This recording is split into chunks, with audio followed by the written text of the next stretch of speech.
slept a lot. That's how the story works. Please clap for my parents and my brother and my aunt.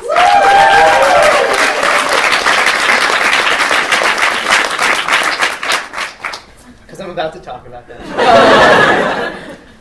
When I was younger, sometimes in the wee hours of the morning, I would walk into my brother's room and just stand there for a moment. It's really weird, I know. I didn't know exactly why I was there. Rich, I would whisper. Are you awake?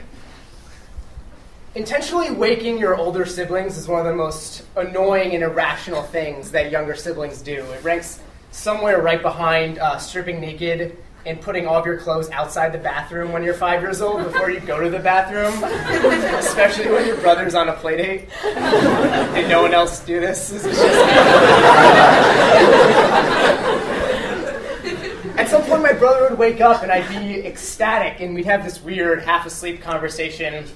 But at a certain point, it becomes apparent that he's half asleep and wants to go back to sleep, and I have no business being in his room.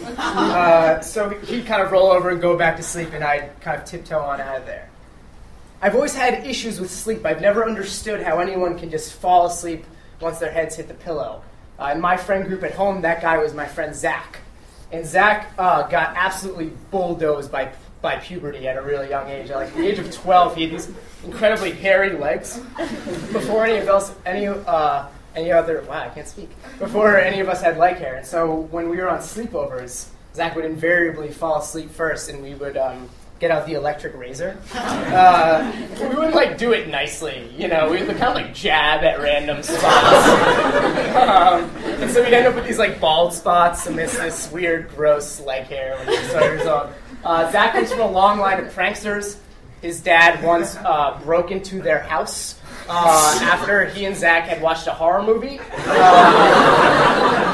the sole purpose of freaking out his kid. And so I don't know if Zach was upset about the whole electric razor thing, or he was just a douche. But we were once rooming together on a basketball trip, and right before we were about to go to bed, he's told me, I'm going to wake you up tomorrow at 5 a.m., at which point you won't be able to fall back asleep. I went to bed, I was so nervous, because Zach in particular had this awful alarm. The best way I can describe it is kind of a synthesized Latin porn music, jazz ringtone. It was before the age where cell phones were sophisticated enough to where you actually had ringtones, that were real songs. It was just this weird synthesized thing. It had this whirling saxophone solo that came in after a few moments. And so I went to bed thinking about this. And at 5 a.m., I hear the vague saxophone coming in. And before I know it, Zach has straddled me on the bed. And he's poking at my face to wake me up. And in this half-asleep blind rage, and in one of my most tremendous sleeping moments ever, I bitch slapped him so hard across the face without saying anything that he fell off the bed. And then I went back to sleep. But unlike that moment at 5 a.m., I've never been able to just fall asleep normally, because I've always overthought sleep. Because sleep has been always this weird fear about being alone. There are kind of two parts to this. The first is that I don't understand how people actually fall asleep. My friend who's an insomniac said the trick to falling asleep is turning off your mind, which to me is always a paradox. How do you turn off your mind once you already make a conscious decision to turn it off? This is really also problematic when you think that your brain is working really, really hard when you're sleeping sometimes, particularly when you're dreaming. And the second thing about this is something that generally people know. It's just the feeling when you roll over and look at the clock and see some ungodly hour, and you're not sure that there's actually anyone out there who is feeling or thinking the same thing. I met my first insomniac when I was in middle school. It was our gym teacher, Jason Lo Cicero. A short Italian man who was too jacked for his own good. And in 7th grade, we walked into gym class, one of the first days of gym class, and he was sitting in perfect butterfly groin stretching position, which is kind of if you tuck your legs in, you can't do it standing up. But it's kind of like this if these are your legs. And he's in perfect form, and at some point he calls over the other gym teacher without saying anything. He motions him over. and he danced the other gym teacher to stand on his knees, which basically goes like this, at which point he starts screaming. Literally screaming to a room full of terrified 7th graders. And he screamed, "At the end of this semester, you'll all be able to do this!"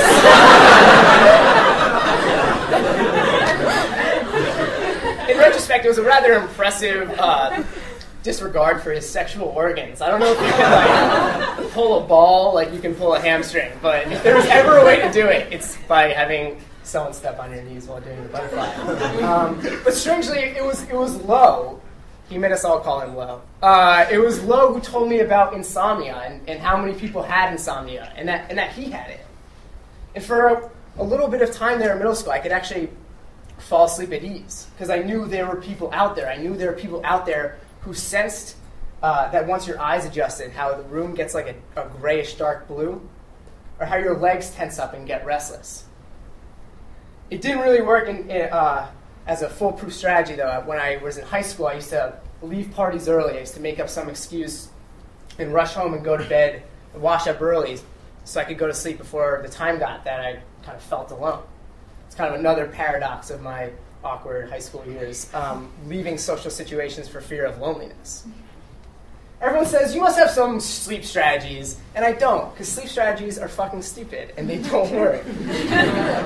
When I was in camp, I was 12 years old. I went to the camp pediatrician because I was having sleep problems, because every pediatrician can help a 12-year-old with his psychologically induced sleep problems. And he gave me 3 strategies. The first strategy he gave me was don't eat any sweets before going to bed, which makes a lot of sense. Sugar and all that. The second strategy, he said, was don't tell anybody about your sleep problems or talk about sleep.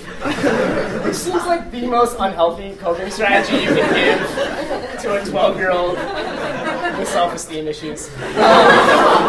And the third piece of advice he said was don't let anyone touch your bed, which is really, really difficult at camp. It's not like a fully furnished flat, you know?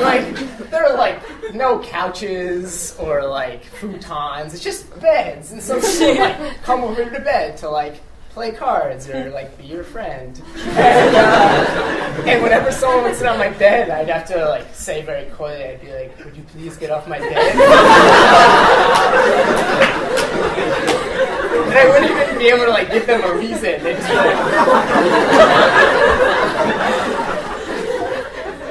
people say sometimes that you're born alone and you die alone, and I've come to the realization that this is it. That sleep is some sort of precursor to death. I know, it's fucking weird. Some sort of precursor to the loneliness, the likes of which we can't even imagine. When I was younger, I would usually annoy my dad. When I would walk into my dad's room, I would turn on the lights in my own room, walk into my dad's room, and we had this ritual where he would walk me back into my room, tell me go back to sleep. And at some point after a couple minutes of talking, he would turn off the lights, and he would say, don't worry. Just turn off your mind and don't think about anything, and you'll fall asleep. And sometimes when I was feeling particularly bratty or ungrateful or just plain scared, I'd say, how do you know?